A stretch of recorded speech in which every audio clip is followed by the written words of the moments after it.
नमस्कार साथियों, एडू अमृत IAS PCS के इस मंच पर आपका स्वागत है। और जैसा कि साथियों हम एडुटेरिया की करंट अफेयर की जो 13 वर्ष का संकलन था उसको पूरा कर रहे थे, और इसी कड़ी में आज जो है वो टॉपिक नंबर 7 है जिसको हम पूरा करेंगे। और ये टॉपिक नंबर 7 का संबंध जो है वो इकोनॉमिक्स से है। अच्छा, ये जो इकोनॉमिक्स है साथियों, आप बिहार में अगर पीटी के पर्पस से अगर आप पढ़ रहे हो तो पीटी में सिर्फ और सिर्फ बजट पूछे जाते हैं और आर्थिक सर्वे पूछा जाता है, जिसको इकोनॉमिकल सर्वे कहते हैं, वो पूछा जाता है। बजट को थोड़ा समझे तो बजट का मतलब होता है प्रिडिक्शन, कि आप खर्च क्या करने वाले हो इस वर्ष, आपके आय का स्रोत क्या है और आप कहाँ कहाँ खर्च करोगे। This is the budget. मोटा मोटी बजट का मतलब ही यही होता है कि जहां आप अलग अलग कैटेगरी में अपने आय और व्यय का जो है विवरण देते हैं कि आने वाले वर्षों में क्या करेंगे। और पिछले वर्षों के अगर फाइनेंशियल परफॉर्मेंस को आप जब आप दिखाते हैं कि वित्तीय स्थिति पिछले वर्ष आपकी कैसी रही, पिछले वर्ष आपने इकोनॉमी में क्या प्रदर्शन किया, तो इसकी डेटा जो है वो आपको इकोनॉमिकल सर्वे से निकलकर सामने आता है। ठीक है, अब इसी छोटे कॉन्सेप्ट को लेकर अगर हम बजट को समझे तो बड़ा आसान होगा। और मैंने पहले भी कहा है कि बिहार में अगर आप बीपीएससी का एग्ज़ाम दे रहे हो तो बजट में और इकोनॉमिकल सर्वे और थोड़ा बहुत अगर आप बैंकिंग को पढ़ते हो, जहां आरबीआई की monetary policy, repo, reverse repo और इन सारी चीज़ों को पढ़ते हो, तो इससे इकोनॉमिक्स पूरी हो जाती है। थोड़ा फॉरेस्ट रिपोर्ट सब पढ़ लोगे, इससे अधिक इकोनॉमिक्स से क्वेश्चंस नहीं पूछे जाते हैं। ठीक है, तो हम देखते हैं। पहला ये है कि हम लोग बजट 2022-23 पढ़ रहे हैं, मतलब इस वर्ष के। हालांकि ये अब से 3-4 महीने पहले आ चुका है, जैसे 1 फरवरी 2022 को बजट पेश हुआ था, और इसको अमृतकाल के बजट के लक्ष्य के रूप में जो है वो रखा गया है। अच्छा, अमृतकाल के बजट के लक्ष्य के रूप में क्यों रखा गया है? क्योंकि अभी जो हमारी रूलिंग गवर्नमेंट है वो आज़ादी का अमृतकाल के रूप से मना रही है। ठीक है, और 2022 जो है वो 2047 से पहले का 25 वर्ष पहले है। तो 25 वर्ष पहले को हम लोग मना रहे हैं कि हम लोग आज़ादी के अमृतकाल में प्रवेश कर चुके हैं। तो 2022 जो है वो गेट है उस प्रवेश का। ठीक है, तो यही कहा जा रहा है। ठीक है, इसके बाद हम आगे आते हैं।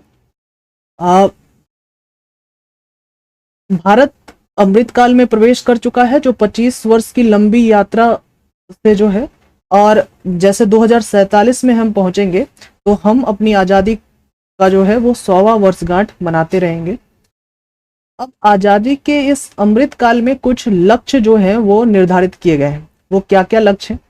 वो लक्ष्य ये है कि सूक्ष्म आर्थिक स्तर पर जो है व्यापक विकास को जोर दिया जाए। ठीक है, उसके बाद भारत में एक डिजिटल अर्थव्यवस्था, जो कि कोरोना काल के बाद उसमें बहुत बूम आया, और फिनटेक की सुविधा होनी चाहिए। फिनटेक का मतलब होता है क्या? Finance plus technology. जैसे आप पेटीएम हो गया, फोन पे हो गया, तो यहाँ ये आप क्या कर रहे हो कि फोन पे है या पेटीएम है या गूगल पे है, इनसे क्या कर रहे हो? तो ये तो फाइनेंस का काम कर रही है और उसमें भी टेक्नोलॉजी का यूज हो रहा है। तो ऐसे बहुत सारे टेक्नोलॉजी को डेवलप किया जा सके जिससे फाइनेंस में मदद मिल सके, ऐसी भी परियोजना पे काम किए जाने की जो है वो योजना है। ऐसे लक्ष्यों को निर्धारित किया जा रहा है। ऊर्जा परिवर्तन, जलवायु कार्य परियोजना की बात की जा रही है। ठीक है, और प्राइवेट पब्लिक पार्टनरशिप की बात की जा रही है कि अब सरकार जो है वो फैसिलिटेटर बनेगी। सरकार खुद का बिजनेस नहीं करेगी, सरकार अब जो लोग हैं उनसे भी सहायता लेकर बिजनेस करेगी। इसको कहते हैं public private partnership, PPP model. ठीक है, तो यही कह रहा है कि सार्वजनिक पूंजी निवेश की सहायता से निजी निवेश को प्रोत्साहन देना, कि मतलब सरकार जो है लोगों को स्टार्टअप की जो कल्चर है वो लाने में मदद करेगी। ऐसी बातें 2022-23 की जो है वो बजट में कहा गया। अगली बातें को जो है सिर्फ और सिर्फ इसमें सुनते जाना है, और क्वेश्चंस का जो नेचर इसमें कैसा पूछा जाता है, क्वेश्चन इसमें पूछे जाते हैं सिर्फ और सिर्फ आंकड़े से रिलेटेड। कि जैसे कि आपसे ये पूछा जाएगा कि भारत का टोटल बजट कितना है, तो टोटल है भारत का लगभग 39 लाख करोड़, 39.45 लाख करोड़ जो है बजट है पूरा। और पूरा का पूरा अगर मोर प्रिसाइजली देख लो तो 39,44,909 करोड़ का बजट है। ठीक है, आप ये समझ रहे हो।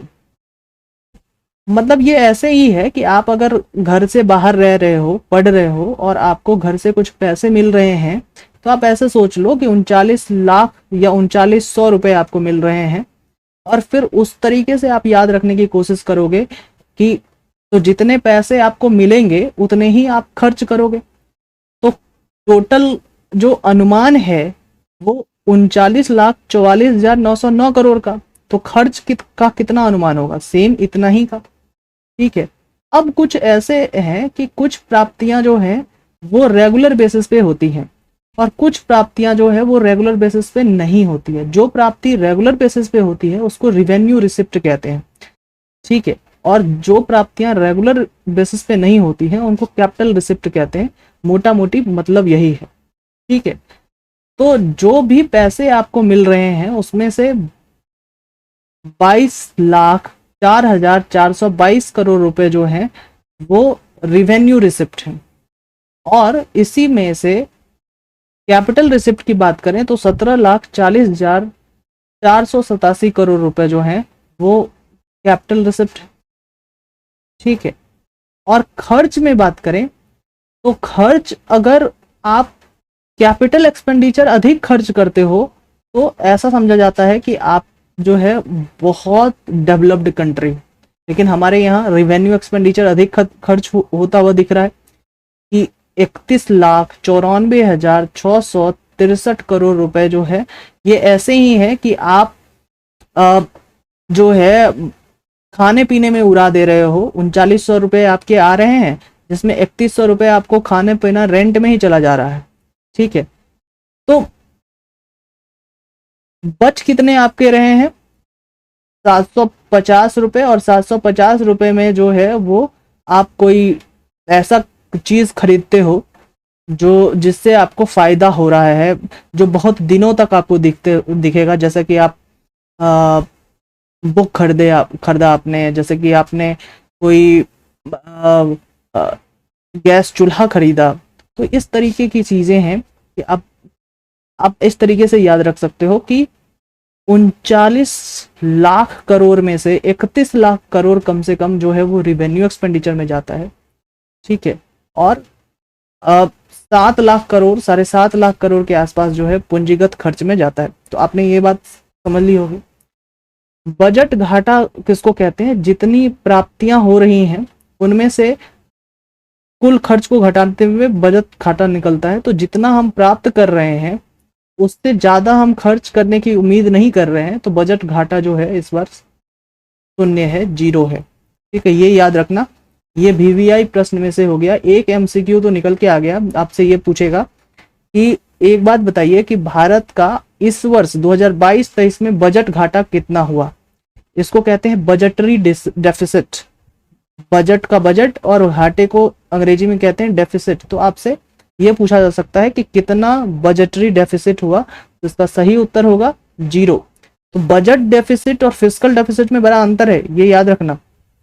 हम आगे चर्चा करेंगे। ठीक है, तो अब देखो फिस्कल डेफिसिट की ही यहाँ बात हो गई। 2021-22 में जो फिस्कल डेफिसिट का अनुमान है, पिछले साल की बात थी, तो GDP का 6.9% था फिस्कल डेफिसिट।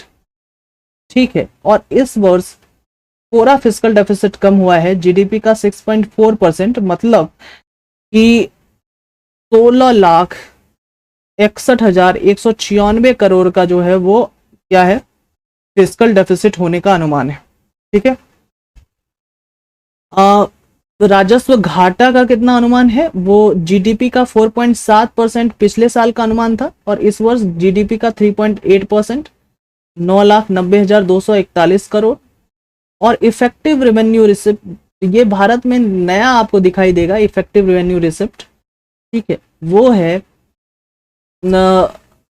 एक तो इधर है 6,72,598 करोड़, और पहले इसे पिछले साल जो था जीडीपी का 3.7% था, 8,50,667 करोड़। तो ये भी याद रखने की आवश्यकता है। उसके बाद कुछ डेफिसिट होते हैं, प्राइमरी डेफिसिट, 4 तरीके के डेफिसिट होते हैं।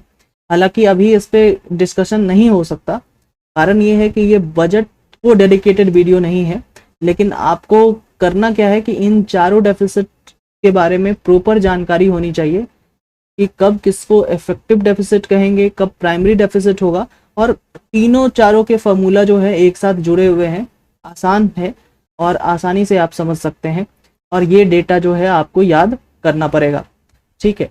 इसके बाद हम कुछ नोट हैं उनको देख लेते हैं।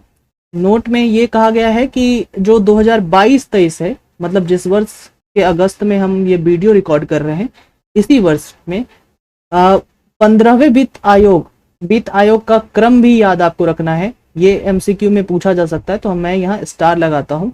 तो 15वें वित्त आयोग की सिफारिशों के अनुसार राज्यों को जीएसडीपी, मतलब राज्य के जो जीडीपी हैं उनके 4% तक के राजकोषीय घाटे की अनुमति होगी, जिसमें से 0.5% जो है विद्युत क्षेत्र में सुधार के संबंधित होगा।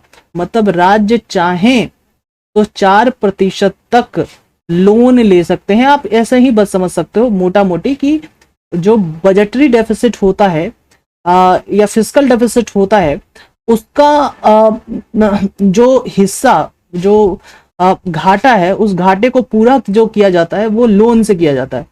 तो इस वर्ष में ये कहा गया है कि सरकार, केंद्र सरकार ये कहती है कि अगर आपको लोन भी लेना है तो अपने जीएसडीपी का 4% तक ही आप ले सकते हैं, ठीक है। और इस वर्ष जो है राजकोषीय घाटा जो है, ठीक है, 16.62 लाख करोड़ लगाया गया है। मतलब इस वर्ष सरकार जो है, सरकार को 16.62 लाख करोड़ का कर्ज लेना पड़ेगा, जिसको लेकर हमने अभी अभी आपसे चर्चा की है कि जब कभी भी फिस्कल डेफिसिट दिया हो तो इसका सीधा सीधा मतलब आप ये मान सकते हैं कि सरकार को इस वर्ष कितना लोन लेना पड़ेगा, ठीक है, क्लियर है। इसके बाद सरकार ने वर्ष 2025-26 तक राजकोषीय घाटा का 4.5% तक लाने को लक्ष्य रखा है। मतलब ये कि अभी राजकोषीय घाटा जीडीपी का कितना प्रतिशत है? अभी राजकोषीय घाटा जीडीपी का 6.4% है। आप यहां देखो, ठीक है। और सरकार का कहना है कि 6.4% से हम लोग कितने पे लेके आएंगे? 4.5% तक। कब तक?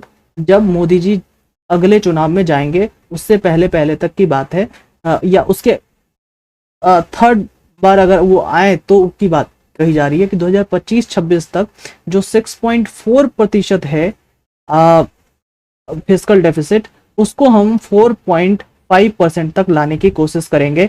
ये सरकार ने जो है कही है, क्योंकि सरकार को भी लगता है कि अगर हम राजकोषीय घाटा को बढ़ाते जाएं, मतलब लोन पे लोन लेते जाएं जीडीपी का, तो इसका बड़ा नुकसान जो है हमारे आसपास के जो है एडजॉइनिंग कंट्री में देखने को मिल रहा है। अब हम बात करते हैं कि सरकार अगर कह रही है कि उसके पास 39,44,909 करोड़ रुपए जो हैं वो आ रहे हैं या आने की संभावना है, क्योंकि बजट संभावना को बताता है कि बजट ये होता है कि आने वाले दिन में पैसे कहां कहां से आएंगे और कहां कहां खर्च करना है। तो अगर सरकार का ये कहना है कि 39,44,909 करोड़ रुपए उनके पास आएंगे, तो ये किस मद से आएंगे? From where the money comes, ठीक है। तो इसका पहला उत्तर है कि सरकार ने बहुत सारे लोन दूसरे छोटे मोटे कंट्री को दे रखे हैं, वहां से पूरे अगर 1 रुपए सरकार को आता है तो उसमें 35 पैसे तो उस जो लोन है उसके इंटरेस्ट से आएंगे आप सरकार के पास, या उसके प्रिंसिपल से आएंगे। उसके बाद 16 पैसा जो है 1 रुपए का वो जीएसटी से आएगा। 1 रुपए में 15 पैसे जो हैं वो कॉर्पोरेट टैक्स से आएंगे, हाँ। और फिर 1 रुपए में 15 पैसे जो हैं वो आपको इनकम टैक्स से सरकार के पास आएंगे। और सरकार का ये कहना है कि जो कस्टम ड्यूटी है अ, केंद्रीय उत्पाद कर मतलब सेंट्रल एक्साइज ड्यूटी जो है उससे 7% की जो है सरकार को कर आएगी। ठीक है, तो आप एक चीज देखो कि लगभग लगभग 30 7 37 10 47 एक 47 7 6 13 मतलब 53 54% जो लगभग 65% जो पैसे हैं वो तो सरकार अलग अलग जो है वो टैक्स से, सरकार का जो मेन आय का स्रोत है वो क्या है, टैक्स। ठीक है, और जो भी पैसे अलग जगह से आ रहे हैं उसका क्या स्रोत है, वो है बोरोइंग, लोन। ठीक है, क्लियर है। इसके बाद हम आगे बढ़ें, अगर आप आगे को देखो तो ये है कि रुपया कहाँ जाता है। सरकार जो इतना पैसा 39,44,909 करोड़ रुपया सरकार लेके रखी है, उसको खर्च कहाँ करेगी। तो सरकार का एक बड़ा अमाउंट जो है, सरकार जिस तरीके से लोन किसी को दे रखी है उसी तरीके से सरकार ने लोन ले रखा है। तो लोन की जो ब्याज अदायगी में 1 रुपया सरकार कहीं से लाती है, उसका 20% जो है यानी 20 पैसा तो उसके ब्याज में चला जाता है। ठीक है, फिर राज्य जो है लगभग 17% जो है, मतलब 1 रुपया का 17 पैसा तो राज्य ले लेता है। उसके बाद केंद्र की योजना जो है उसमें 15% पैसे जाते हैं। उसके बाद वित्त आयोग जो फाइनेंस कमीशन है और उसके और भी जो एसेसरीज हैं 10% जो है कम से कम उसको अलॉट किए जाते हैं, क्योंकि फाइनेंस कमीशन जो है फिर वो पैसे बांटते हैं। ठीक है, और केंद्रीय प्राइजेस मतलब सेंट्रल स्पॉन्सर स्कीम में 9% पैसे जाते हैं। तो लगभग ये पैसे इस तरीके से खर्च होते हुए आपको दिखेंगे। ठीक है, कोरोना काल में भारत सरकार जो है वो आत्मनिर्भर भारत का जो है वो एक लक्ष्य उन्होंने तैयार किया कि हम भारत को प्रोडक्शन में आत्मनिर्भर बनाने की कोशिश करते हैं। और इसी के तहत सरकार ने क्या किया कि प्रोडक्शन लिंक स्कीम 14 सेक्टरों में जो है वो लाई। प्रोडक्शन लिंक स्कीम क्या होता है कि जैसे कि सरकार सब्सिडी देगी या सरकार आपको फायदा देगी जितना आप प्रोडक्शन करेंगे उस पे। ठीक है, तो सरकार ने ये कहा है कि 2022-23 में जो प्रोडक्शन लिंक स्कीम है उसके तहत 5G भारत में लाने के लिए एक मजबूत 5G इकोसिस्टम तैयार हो सके, उसके लिए सरकार ये कहती है कि सरकार 5G में भी प्रोडक्शन लिंक स्कीम देगी। ठीक है, और 5G जो है वो सरकार का अगला PLI जो है वो सेक्टर होगा। तो अब पूरे PLI जो है अब 15 सेक्टर में काम करते हुए आपको दिखाई देंगे। ठीक है, तो अगर आपसे ये पूछा जाए क्वेश्चन आपसे ये हो कि प्रोडक्शन लिंक स्कीम जो है अब कितने सेक्टर में लागू है, तो इसका सही उत्तर हो जाएगा 15 सेक्टर में। तो और नवीनतम सेक्टर जिसमें प्रोडक्शन लिंक स्कीम लागू हुआ है तो उसका सही उत्तर होगा 5G। ठीक है, इसके बाद इफिशियंसी सोलर PV मॉड्यूल पर 19,500 करोड़ रुपए आवंटित करने की घोषणा की गई है। इसके तहत क्या है efficiency solar power vehicle module.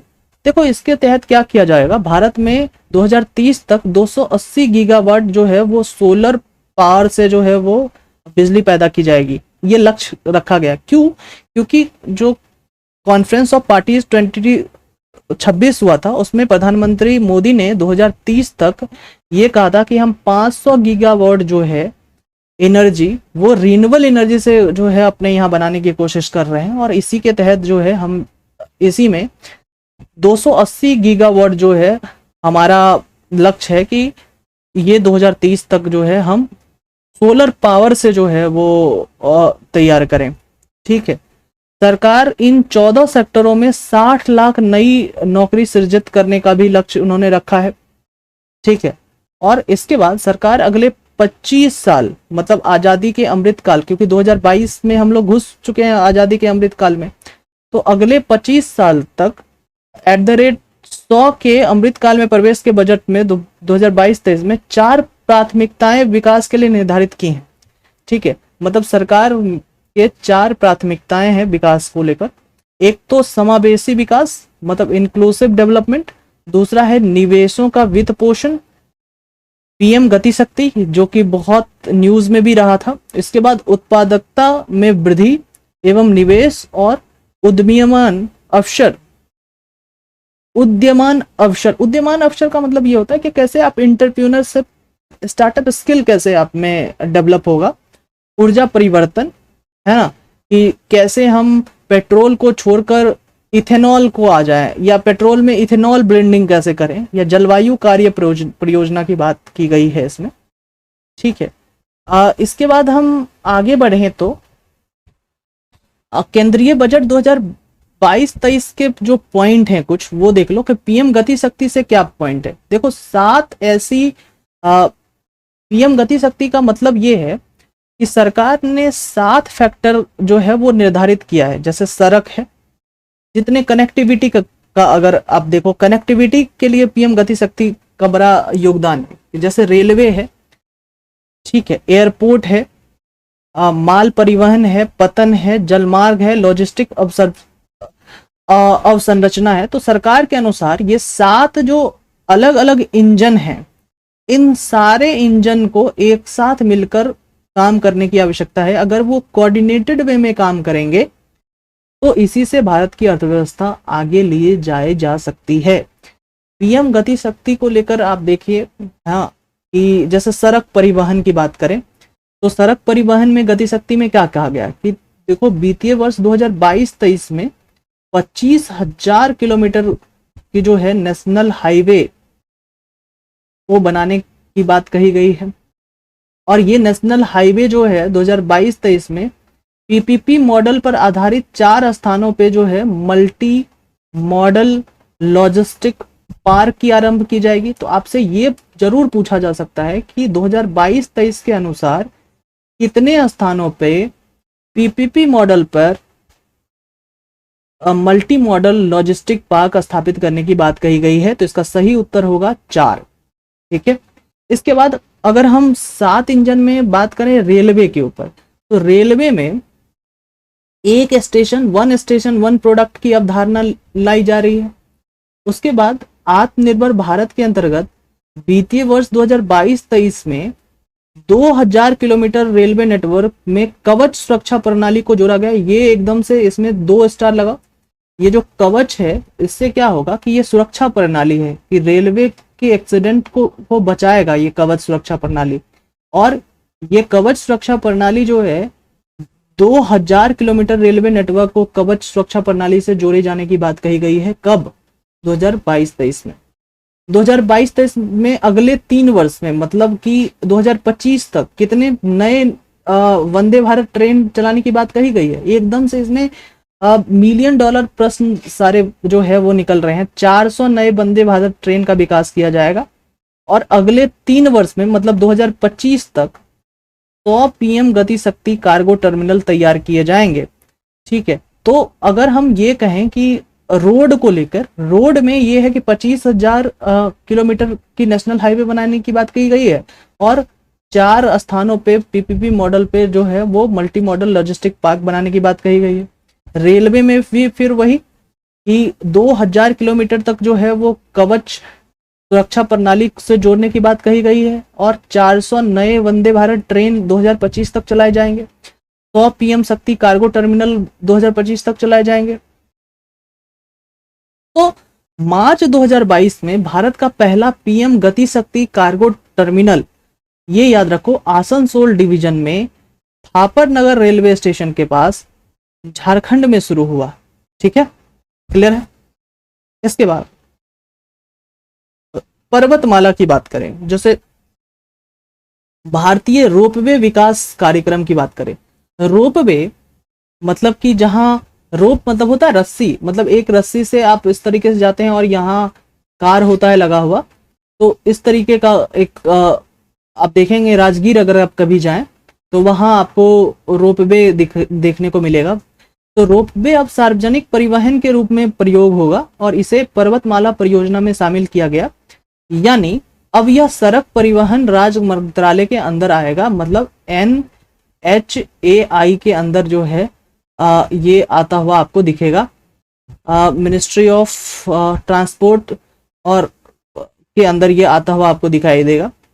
Ropeway का इस्तेमाल जो है बेसिकली जब ऐसे जगह जहां पहाड़ी क्षेत्र हो, यहाँ दो पहाड़ हो और इन दो पहाड़ों के बीच अगर जाना हो तो यहाँ से यहाँ तक जो है रोपवे का इस्तेमाल किया जा सकता है। तो पहाड़ी में जो दुर्गम क्षेत्र है वहां तक एक्सेसिबिलिटी के लिए जो है रोपवे का इस्तेमाल होता है। ठीक है, वर्ष 2022-23 में 8 रोपवे की शुरुआत की जाएगी और इसकी कुल लंबाई 60 किलोमीटर होगी। तो ये बड़ी परियोजना है, 8 रोपवे। ठीक है, तो इससे क्या होगा कि जो पहाड़ी क्षेत्र हैं वहाँ के लोगों को जो है इंफ्रास्ट्रक्चर के रूप में जो है बहुत मदद होते हुए आपको दिखेगी। सरकार ने राज्यों को 1 लाख करोड़ रुपया ब्याज मुक्त, ये बड़े ध्यान से, इंटरेस्ट फ्री लोन 50 साल के लिए देगी, जिससे अपने राज्य में अपने अपने क्षेत्र में इंफ्रास्ट्रक्चर को वो बढ़ावा देंगे। ठीक है, 1 लाख करोड़ रुपया ब्याज मुक्त।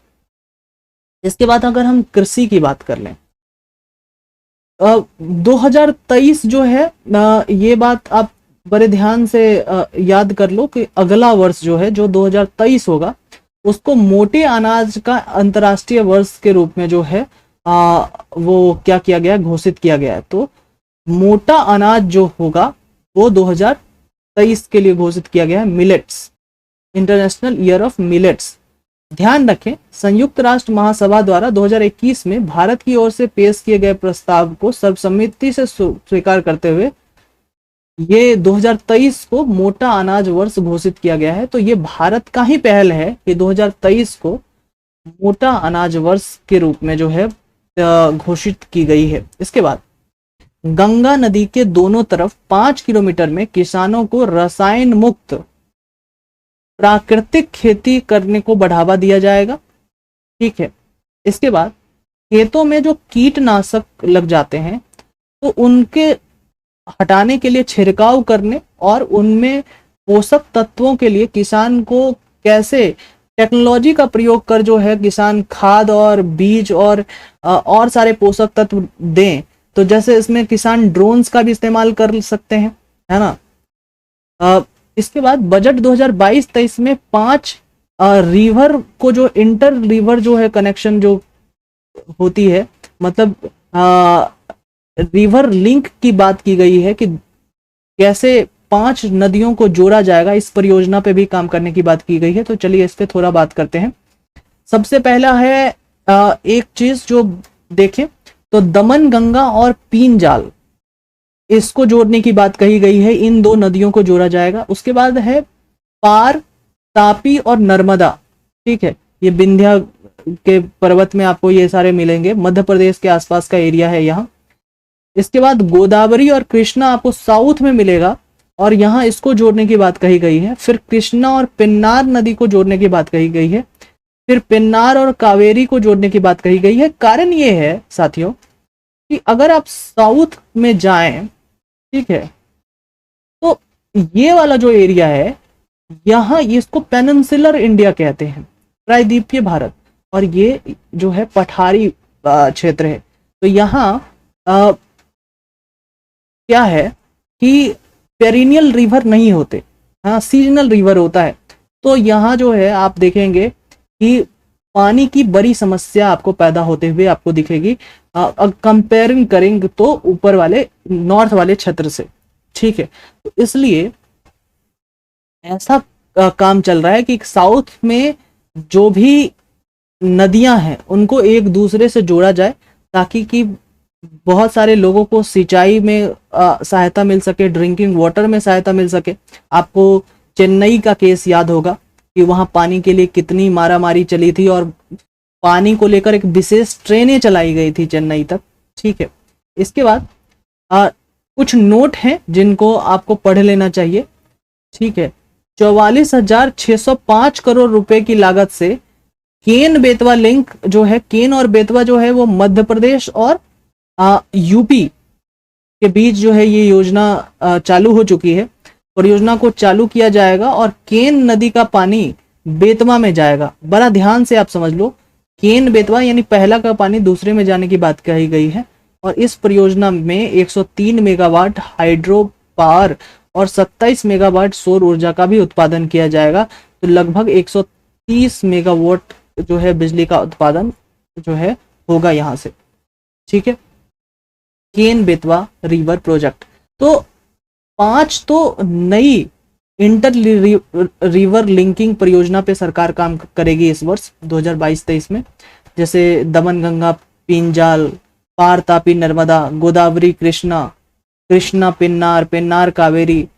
तो एक तो ये योजना है। इसके बाद अगर हम आगे बात करें,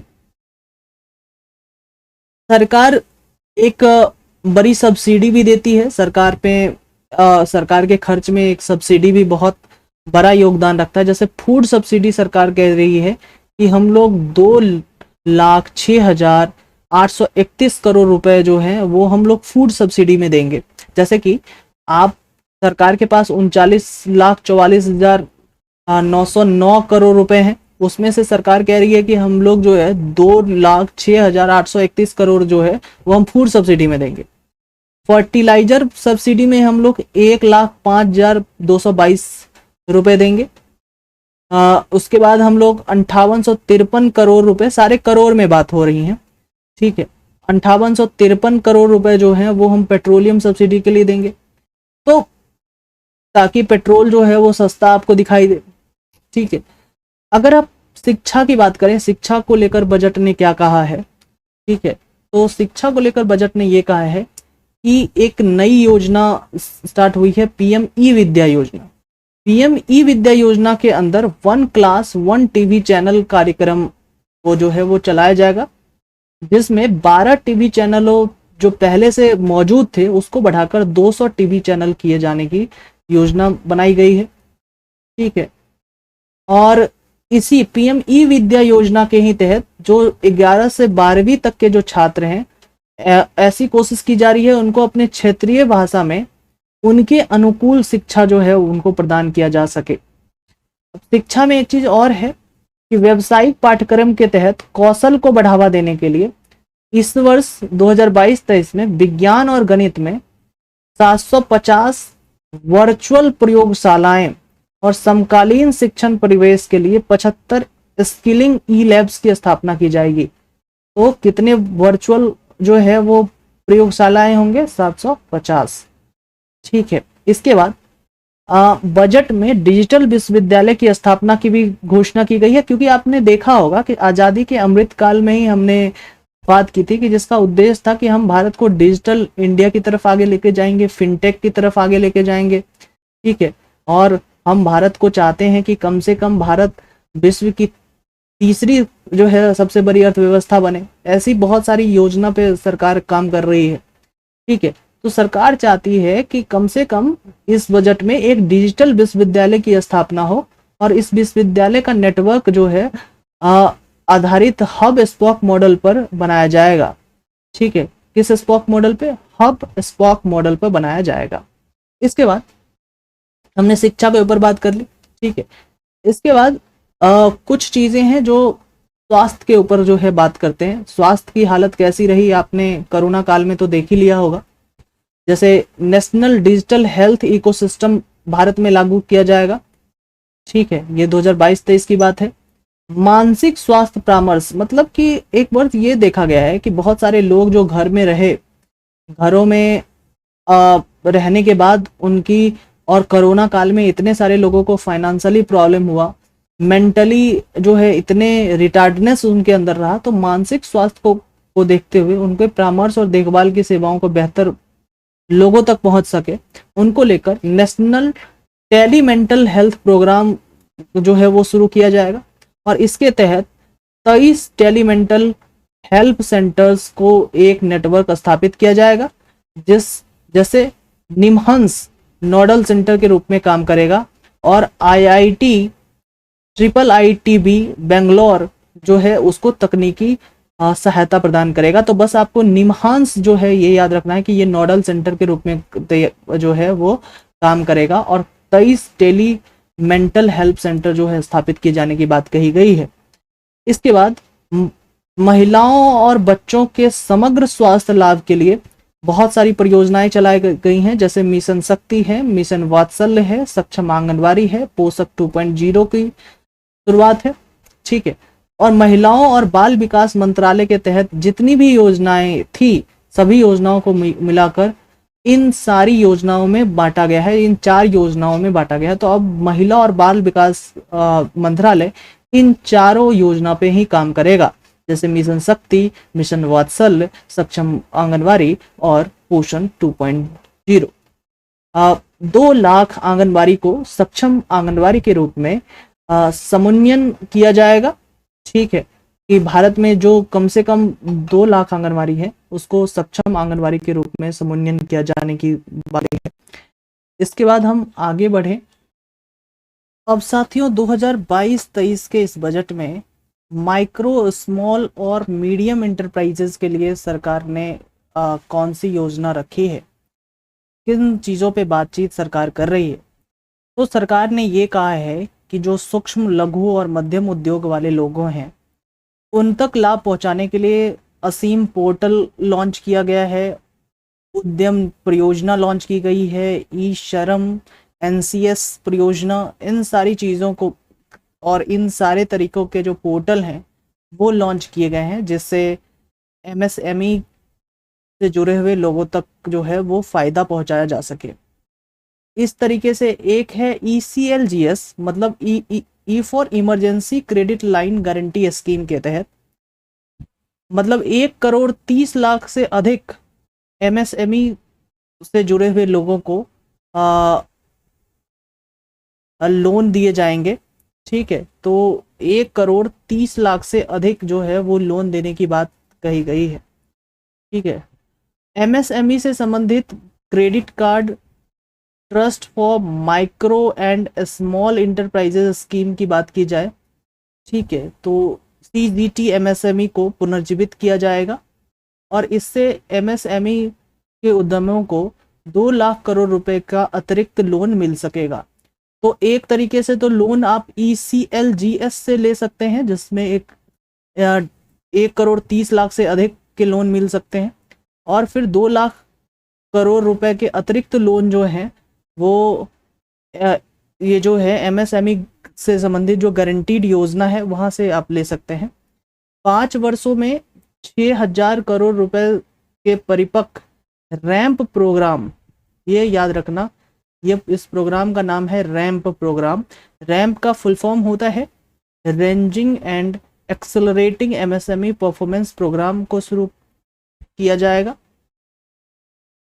तो ये जो रैंप प्रोग्राम है वो कितने रुपए की है? 6,000 करोड़ की, और ये 5 वर्षों में जो है वो मैच्योर होकर आपके सामने दिखाई देगा।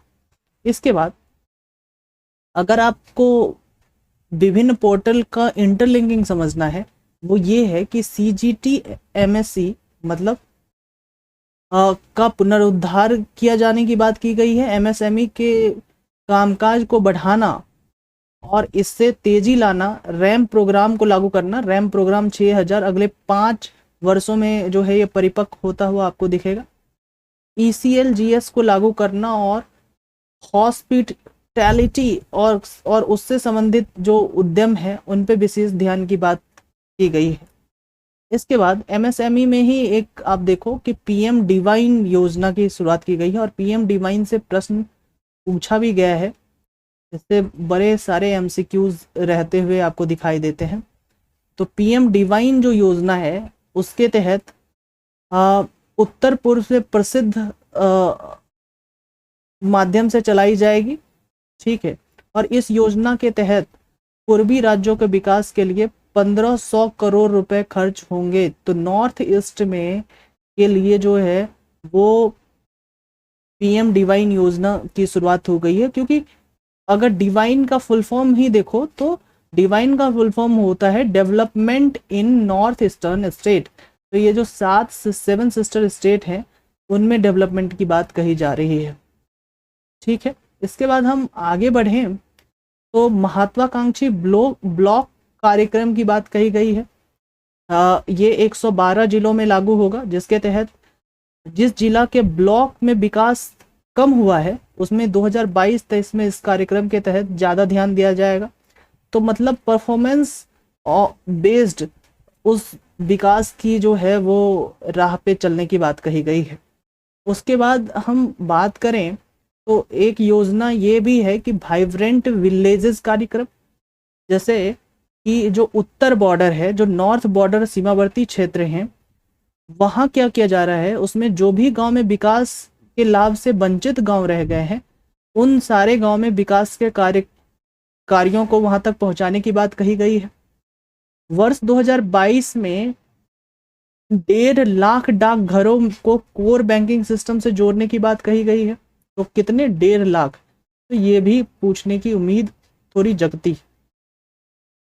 जो शेड्यूल्ड कॉमर्शियल बैंक हैं, उनके द्वारा 75 जिलों में 75 बैंकिंग यूनिट्स की स्थापना होगी। ये क्यों हो रही है? क्योंकि आपको पता है कि हम लोग आज़ादी का 75वां वर्ष मना रहे हैं, तो इसलिए 75 जिलों में 75 डिजिटल बैंकिंग यूनिट्स की स्थापना करने की बात भी कही गई है। इसके बाद आज़ादी के इस अमृत काल में ईज ऑफ डूइंग बिजनेस 2.0 और ईज ऑफ लिविंग के दूसरे चरण की शुरुआत की जाएगी, और इसके अंतर्गत जो है परिवेश पोर्टल के माध्यम से किसी तरह का ग्रीन क्लियरेंस दिया जाएगा। तो परिवेश पोर्टल आपसे पूछा जा सकता है ये किससे रिलेटेड है? तो परिवेश पोर्टल जो है ये आपको क्लियरेंस से रिलेटेड है और ग्रीन क्लियरेंस से रिलेटेड है। जैसे इन्वायरमेंट से रिलेटेड कोई क्लियरेंस की बात की जाए, फॉरेस्ट से, वाइल्ड लाइफ से, CRZ क्लियरेंस की बात की जाए, तो ये सारे परिवेश पोर्टल से आप क्लियरेंस ले सकते हो। ठीक है। अगर आपको कंपनी खोलना है, बंद करना है, समाप्त करना है, तो आसानी से कंपनी को बंद करने के लिए, खोलने की बात नहीं है, बंद करने के लिए, समाप्त करने के लिए CPACE की स्थापना की जा रही है। ठीक है, तो ये भी याद रखने की आवश्यकता है। AVCG प्रमोशन टास्क फोर्स का गठन किया जाएगा। ठीक है, और जनवरी 2022 में कर्नाटक सरकार ने बेंगलोर में भारत का पहला AVCG सेंटर खोला था। वर्ष 2022-23 में एम्बेडेड चिप आधारित E-पासपोर्ट लॉन्च करने की बात कही गई है। तो चिप आधारित पासपोर्ट भी इस वर्ष लॉन्च करने की बात कही गई है, वहाँ भी बात करेंगे हम लोग। बड़े पैमाने पे चार्जिंग स्टेशन की स्थापना की बात कही गई है बड़े शहरों में। ठीक है, और भू दस्तावेजों को IT आधारित प्रबंधन हेतु unit land portal identification number अपनाने के लिए प्रोत्साहन किया जाएगा। ठीक है, अब जो भी रिमोट एरिया है, मतलब दूर दराज के जो गांव हैं, उनको ऑप्टिकल फाइबर से जोड़ने का जो लक्ष्य है उसको अब कब कर दिया गया है? 2025। तो ये याद रखो, ऑप्टिकल फाइबर से जोड़ने का जो लक्ष्य है वो हो गया है 2025।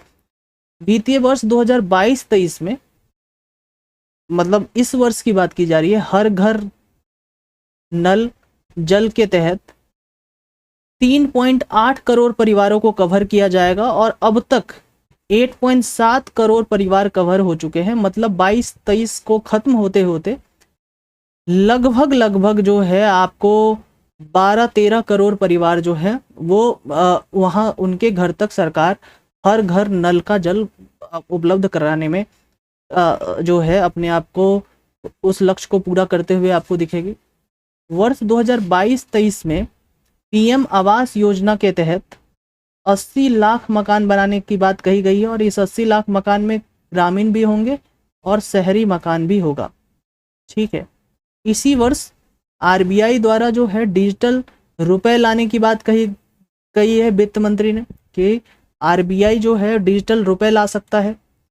ठीक है, अब आप एक चीज और देखो कि जब ताप विद्युत संयंत्र में 5% से 7% का हिस्सा बायोमास के रूप में जलाया जाएगा, और जिससे प्रति वर्ष 38 MMT CO2 की बचत होगी। ठीक है, तो अब विद्युत संयंत्र में 5% से 7% का हिस्सा बायोमास के रूप में जलाया जाएगा।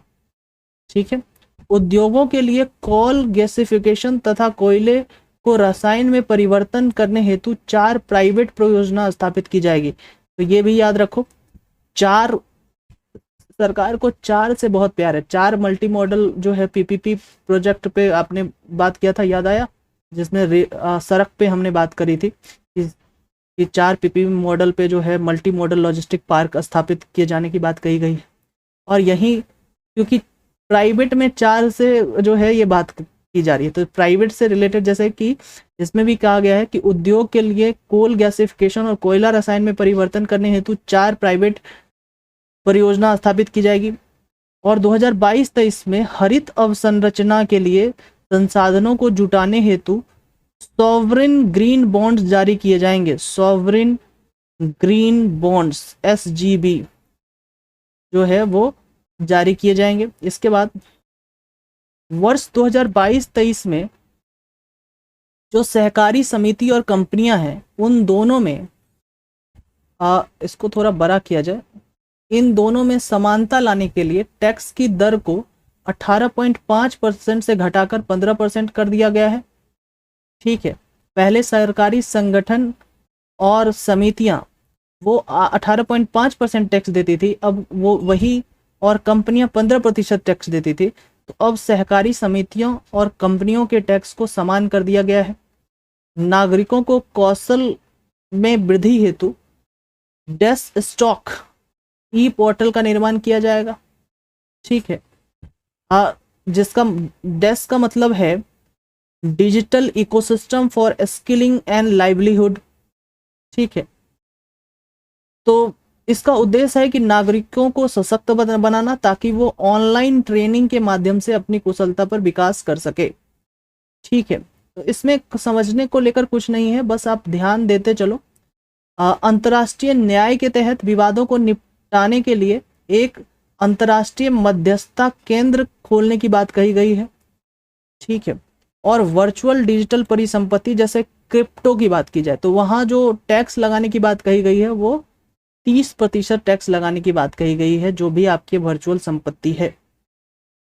काटे और तरासे हुए हीरे एवं रत्न पत्थरों पर सीमा शुल्क कम करके 5% कर दिया गया है। सिर्फ काटे हुए हीरे पर 0 सीमा शुल्क लगेगा। ठीक है, और लेकिन काटे और तरासे हीरे एवं रत्न पत्थरों पर जो है वो कस्टम जो ड्यूटी है वो 5% कर दिया गया है। सरकारी समितियों पर सरचार्ज या अधिभार जिसको कहते हैं वो 12% से घटाकर 7% कर दिया गया है।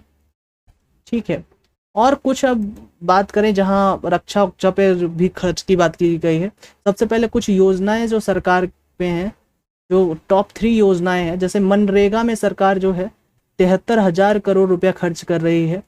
PM किसान के तहत 68,000 रुपया खर्च कर रही है।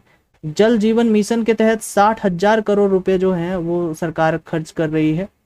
ठीक है, और बजट 2022-23 के तहत विभिन्न मंत्रालयों में जो खर्च हुआ है उसमें टॉप 3 जो मंत्रालय हैं उसमें सबसे ज़्यादा जो है ये सरकार, आपको पता है कि सबसे अधिक रक्षा पे खर्चा करती है। 5,25,166 करोड़ रुपए रक्षा पे खर्च होता हुआ आपको दिखेगा, है ना। शिक्षा पे तो बहुत कम खर्चा करता हुआ आपको ये सरकार दिखेगा। ठीक है, उपभोक्ता मामले और खाद्य और सार्वजनिक वितरण मंत्रालय जो है 2,17,684 करोड़ रुपए खर्च होते हुए दिखाई देते हैं। सड़क और परिवहन पे 1,99,108 करोड़ रुपए खर्च करने की जो परियोजना है, सरकार इन सारी चीज़ों पे बातचीत कर रही है।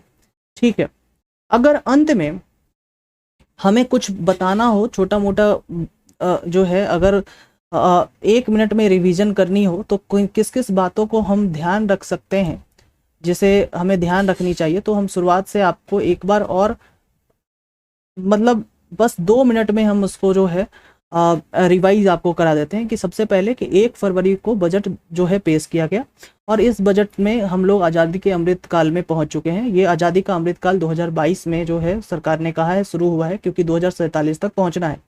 5 मद हैं जहां से पैसे आते हैं, जैसे अगर 1 रुपया है इसमें 35 पैसे जो है वो हमने किसी को लोन दे रखा है वहां से आ रहा है। 16 पैसे जो है GST का, 15 पैसा जो है वो कॉरपोरेशन टैक्स का, इनकम टैक्स का भी उतना ही पैसा, और फिर एक्साइज का 7% जो है पैसे आ रहे हैं, और खर्च में अगर खर्च का अगर टॉप में जाए तो वो सबसे अधिक खर्च जो है वो आपको ब्याज में 1 रुपये में खर्च होता हुआ दिखेगा, क्योंकि हमने लोन ले रखा है।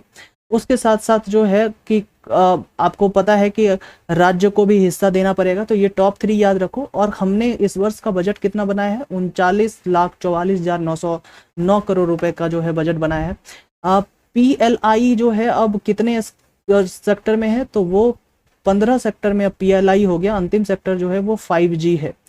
ठीक है, इसके बाद आपको ये याद रखना है कि हम क्या करना चाह रहे हैं कि अपना जो 6.4 जो हमारा फिस्कल डेफिसिट है उसको हम लोग जो है 2022-23 में तो इतना है, लेकिन 25-26 में इसको जो है घटाकर 4.5% रखने की बात हम लोग कर रहे हैं।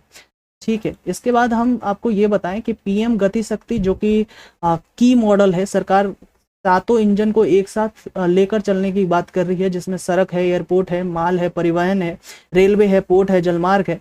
इनमें ये बात कही गई है। अगर आप सड़क परिवहन में बात करें तो सरकार इस वर्ष जो है 25,000 किलोमीटर की नेशनल हाईवे बनाने की बात कही है, जिसमें 4 स्थानों पर जो है वो PPP मॉडल पर जो है वो लॉजिस्टिक पार्क बनाने की बात कही गई है, जिसको हमने आपको VVI भी कराया था। रेलवे में मैंने आपको ये कहा था, आपको जो याद रखना है वो कि 2025 तक 400 नए वंदे भारत ट्रेन चलाए जाएंगे। 100 PM गति शक्ति कार्गो टर्मिनल की जो है वो बनाई जाएगी। और इसके बाद अगर हम बात करें तो रोपवे के लिए जो है सरकार ने ये कहा है कि 8 रोपवे परियोजना जो है वो चालू होगी। इसके बाद भारत के ही पहल से जो है 2023 को जो है वो मोटे अनाज के लिए जो है वो वर्ष घोषित किया गया। ठीक है, 5 जो है नदियां हैं उनको जोड़ने की बात कही गई है। इसमें से सबसे इम्पोर्टेंट जो है वो गोदावरी और कृष्णा है। केन बेतवा जो है वो चालू हो गया है। इस पे सारी जो डिस्प्यूट है वो खत्म हो चुकी है। उत्तर प्रदेश और मध्य प्रदेश के बीच में ये चालू होगा। केन का पानी जो है वो बेतवा में जाएगा। इसके बाद अगर आप सबसे ज़्यादा सब्सिडी की बात करें किस में दी जाएगी, तो टॉप 3 में सबसे ज़्यादा सब्सिडी फूड सब्सिडी दी जाएगी। 2,06,831 करोड़ रुपए जो है दिए जाएंगे। इसके बाद शिक्षा में अगर बात करें तो शिक्षा में सरकार क्या कर रही है कि टीवी चैनल के से टेक्नोलॉजी का उपयोग करके शिक्षा देने की बात कर रही है सरकार। ठीक है, और इसी को लेकर जो है आप 750 वर्चुअल प्रयोगशाला भी बनते हुए आप दिखेंगे।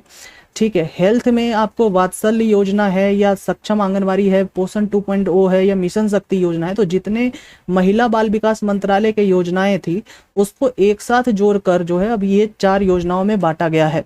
ठीक है, इसके बाद मैंने आपको ये बताया था कि MSME के लिए असीम पोर्टल याद करके रखना आप। ठीक है, इसके बाद रैंप प्रोग्राम याद करके रखना, क्योंकि 6,000 करोड़ रुपए लगाकर MSME को जो है 5 वर्षों में रैंप जो है वो थोड़ा मैच्योर होकर MSME का मदद करता हुआ आपको दिखाई देगा। तो रैंप आप याद रख सकते हो। इसके बाद जो है वाइब्रेंट विलेजेस कार्यक्रम याद रख सकते हो, क्योंकि वाइब्रेंट विलेज से क्या होगा, ये जो सीमा से सटे हुए जो गांव है जहां तक लाभ सही तरीके से नहीं पहुंचा है उन जो है गांव तक जो है इंफ्रास्ट्रक्चर और लाभ पहुंचाया जा सके, यही है वाइब्रेंट विलेज प्रोग्राम।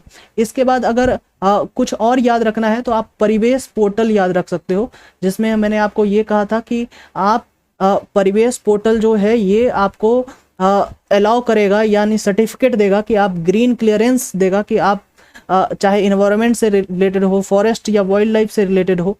ठीक है, इसके बाद CPACE का प्रयोग जो है वो आसानी से कंपनी को बंद करने या समाप्त करने के लिए किया जाता है।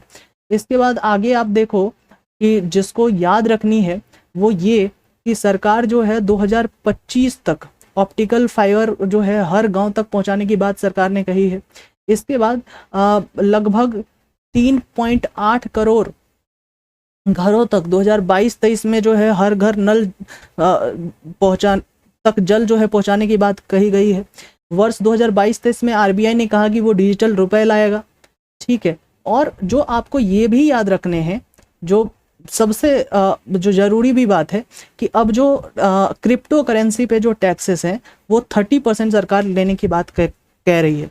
अगर आप रक्षा पे बात करें सरकार कितना खर्च कर रही है, तो वो 5,25,166 करोड़ रुपए रक्षा पे खर्च कर रही है। तो हमने क्या किया कि 5 मिनट में जितने सारे चीज पढ़े थे उसमें जो इम्पोर्टेंट पॉइंट है उसको मैंने बजट से आपको रिवाइज करके आपको बताया।